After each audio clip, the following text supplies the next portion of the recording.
नमस्कार। सूचना एवं जनसंपर्क विभाग की प्रस्तुति हिमाचल बुलेटिन में आपका स्वागत है। पेश है आज के समाचार। राज्य मंत्रिमंडल की बैठक आज शिमला में मुख्यमंत्री श्री जयराम ठाकुर की अध्यक्षता में आयोजित की गई। मंत्रिमंडल ने कोरोना महामारी के दृष्टिगत राज्य के 4 जिलों में मौजूदा कोविड-19 मानक संचालक प्रक्रियाओं और रात का कर्फ्यू 5 जनवरी 2021 तक जारी रखने का निर्णय लिया। मंत्रिमंडल ने जनहित में क्रमशः 1 करोड़ 37 लाख रुपए की लागत से शिमला, 2 करोड़ 36 लाख रुपए की लागत से नालागढ़, 3 करोड़ 44 लाख रुपए की लागत से टांडा और 6 करोड़ 11 लाख रुपए की लागत से नेरचौक में मेकशिफ्ट अस्पतालों को कार्यशील करने के लिए कार्योत्तर स्वीकृति प्रदान करने को अपनी अनुमति दी।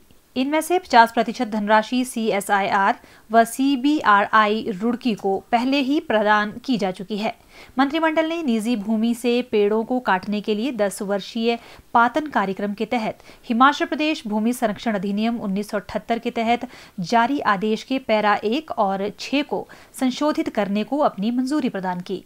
इसके तहत वन उपमंडल अधिकारी को 1 वर्ष में 50 पेड़ों के स्थान पर 200 पेड़ काटने की अनुमति प्रदान करने का अधिकार संबंधित मुख्य अरण्यपाल वन व मुख्य अरण्यपाल वन को 1 वर्ष में 100 के स्थान पर 300 पेड़, प्रधान मुख्य अरण्यपाल वन को 1 वर्ष में 200 पेड़ के स्थान पर 400 पेड़ और हिमाचल प्रदेश सरकार को 200 से अधिक पेड़ों के स्थान पर 400 से अधिक पेड़ काटने की अनुमति देने का अधिकार प्रदान किया गया है।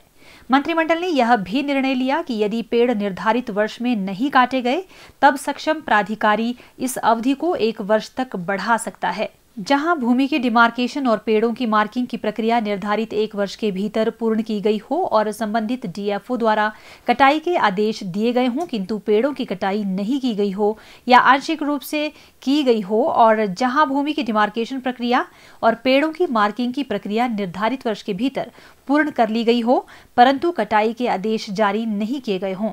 मंत्रिमंडल ने जनहित में उप महानिरीक्षक इंटेलिजेंस एंड सिक्योरिटी के कार्यालय को शिमला से धर्मशाला स्थानांतरित करने को भी अपनी सहमति प्रदान की।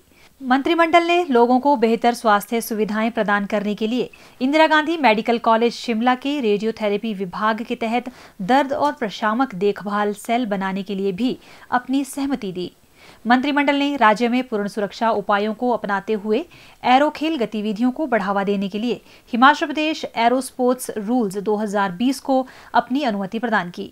मंत्रिमंडल ने विभिन्न विभागों जैसे लोक निर्माण, जल शक्ति, MPP व ऊर्जा के पास बिना इस्तेमाल के नकारा घोषित वाहनों को तकनीकी शिक्षा विभाग को हस्तांतरित करने का निर्णय लिया ताकि व्यवहार्यता के दृष्टिगत उनका औद्योगिक प्रशिक्षण संस्थानों में उपयोग किया जा सके। मंत्रिमंडल ने राज्य के कुछ क्षेत्रों को हिमाचल प्रदेश शहरी एवं नगर नियोजन अधिनियम 1970 के दायरे से बाहर करने की मंत्रिमंडल उप समिति की सिफारिशों को स्वीकृति प्रदान की। मंत्रिमंडल ने चंबा जिला के भरमौर विशेष क्षेत्र में राजस्व, मोहाल, पाल्दा, राजौर और चलेड़, सोलन जिला के वाकनाघाट नियोजन क्षेत्र में बानी, बरोड़, मालगा और सुधारग, मोहोल तथा मंडी नियोजन क्षेत्र के आरड़ा और मन्याना राजस्व मोहोल को बाहर करने का निर्णय भी लिया गया। मंत्रिमंडल ने राष्ट्रीय ग्रामीण स्वरोजगार अभियान के प्रभावी क्रियान्वयन के लिए ग्रामीण विकास विभाग में आउटसोर्स आधार पर विभिन्न श्रेणियों के 131 पदों को भरने का निर्णय लिया। बैठक में कांगड़ा जिले के मझीन में लोक निर्माण विभाग के नए उपमंडल के सृजन सहित मझीन और सेओरबाल में 2 नए सेक्शन के अतिरिक्त विभिन्न श्रेणियों के 6 पदों के सृजन को स्वीकृति प्रदान की गई। बैठक में हिमाचल प्रदेश संयुक्त प्रतियोगिता परीक्षा 2020 द्वारा हिमाचल प्रदेश प्रशासनिक सेवा के 8 पद सीधी भर्ती से भरने को स्वीकृति प्रदान की गई। मंत्रिमंडल ने बिलासपुर, नूरपुर और बद्दी में जिला फोरेंसिक इकाइयां स्थापित करने के अतिरिक्त विभिन्न श्रेणियों के 12 पदों के सृजन और भरने का निर्णय लिया। मंत्रिमंडल ने कृषि विभाग में कनिष्ठ कार्यालय सहायक IT के 25 पदों के सृजन और सीधी भर्ती द्वारा अनुबंध आधार पर भरने का निर्णय लिया। मंत्रिमंडल ने सिरमौर जिला के पौंटा साहिब तहसील में पटवार सर्कल माजरा और धौलाकुआं से अलग कर 3 पटवार सर्कल कोलर, मिश्रवाला और सैनवाला, मुबारिकपुर और नई उप तहसील माजरा के सृजन को मंजूरी प्रदान की। मंत्रिमंडल ने पांगी स्थित किलाड़ में साडा में कनिष्ठ कार्यालय सहायक IT के 1 पद के सृजन और भरने के अतिरिक्त शहरी एवं नगर नियोजन विभाग में विभिन्न श्रेणियों के 6 पदों को भरने की स्वीकृति प्रदान की। मंत्रिमंडल ने मिल्कफेड में अनुबंध आधार पर प्लांट इंजीनियर के 2 और कंप्यूटर प्रोग्रामर के 1 पद के सृजन के अतिरिक्त विपणन प्रबंधक के 1 पद के सृजन और भरने को मंजूरी दी। मिल्कफेड में अनुबंध आधार पर 3 पद उत्पादन प्रबंधन P&I और 7 पद सहायक प्रबंधक को भरने का भी निर्णय लिया। बैठक में कृषि विभाग में आशु टंकक के 3 पद सीधी भर्ती से भरने के निर्णय को मंजूरी प्रदान की गई। मंत्रिमंडल ने आयुर्वेद विभाग में दैनिक भोगी आधार पर चालकों के 3 पद भरने का निर्णय लिया। बैठक से पूर्व पर्यटन और बागवानी विभाग द्वारा मार्च 2021 तक 6 महीने के लक्ष्य और अप्रैल 2021 से मार्च 2022 तक 1 वर्ष के लक्ष्य पर आधारित प्रस्तुति दी गई। तेलंगाना में राज्यपाल श्री बंडारू दत्तात्रेय के वाहन के दुर्घटनाग्रस्त होने पर आज सूचना मिलते ही मुख्यमंत्री श्री जयराम ठाकुर ने राज्यपाल से टेलीफोन पर कुशलक्षेम पूछा। राज्यपाल नलगोंडा जा रहे थे जब उनका सरकारी वाहन राष्ट्रीय राजमार्ग पर अनियंत्रित होकर सड़क से बाहर चला गया। राज्यपाल और अन्य सभी लोग इस घटना में पूरी तरह सुरक्षित हैं।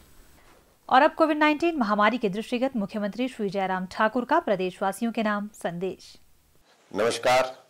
कोरोना के इस संकट में आप सबका बहुत बड़ा बहुमूल्य सहयोग हमको प्राप्त हुआ है, लेकिन इन दिनों जिस प्रकार से मामलों में बढ़ोतरी हो रही है, हमको और भी सजग और सावधान होकर के काम करने की आवश्यकता है। मैं आपसे विनम्र निवेदन करना चाहूंगा कि संक्रमण को रोकने के लिए जो सावधानियां हमने बताई हैं, उनका आप पालन करें। सबसे पहले तो मैं यही निवेदन करना चाहूंगा कि अनावश्यक रूप से हम भीड़ वाले इलाके में जाने से परहेज करें। कहीं भी किसी भी कार्यक्रम में, चाहे वो शादी है, चाहे वो धार्मिक आयोजन है, चाहे आपके परिवार में कोई कार्यक्रम है, 50 से अधिक संख्या किसी भी सूरत में वहां नहीं होनी चाहिए। कोई भी व्यक्ति मास्क के बिना घर से बाहर ना निकले। अपने हाथ धोते रहें और सैनिटाइजर का भी इस्तेमाल करें। इसके अतिरिक्त 2 गज की दूरी बहुत ही जरूरी, जो आदरणीय प्रधानमंत्री जी के एक आग्रह है, उसका भी हम पालन करें। हम ये चाहते हैं कि आप स्वस्थ रहें, आपका परिवार स्वस्थ रहे। हिमाचल प्रदेश को कोरोना मुक्त करने के लिए आप सबके सहयोग की बहुत आवश्यकता है। आप सबका सहयोग और समर्थन हमेशा हमको मिला है। इसी विश्वास के साथ बहुत बहुत धन्यवाद। नमस्कार। प्रदेश में कोरोना संक्रमण की जांच के लिए आज 1502 लोगों के सैंपल लिए गए, जिनमें से 208 लोगों की रिपोर्ट नेगेटिव पाई गई है, जबकि 1218 लोगों की रिपोर्ट आना बाकी है। अभी तक 6,17,601 लोगों की जांच की जा चुकी है, जिनमें से 5,66,831 सैंपल की जांच नेगेटिव पाई गई है। प्रदेश में कुल 49,517 लोगों में कोरोना वायरस के संक्रमण की पुष्टि हुई है, जिनमें से 41,727 लोग इस बीमारी से ठीक हो चुके हैं और 6,932 व्यक्ति उपचाराधीन है। हिमाचल बुलेटिन देखने के लिए सब्सक्राइब करें YouTube channel DPR Himachal, follow करें ट्विटर @DPRHP, लाइक करें Facebook page information and public relations department Himachal Pradesh, visit करें वेबसाइट www.himachalpr.gov.in। इस अंक में इतना ही। कल फिर होगी मुलाकात। दीजिए इजाजत। नमस्कार।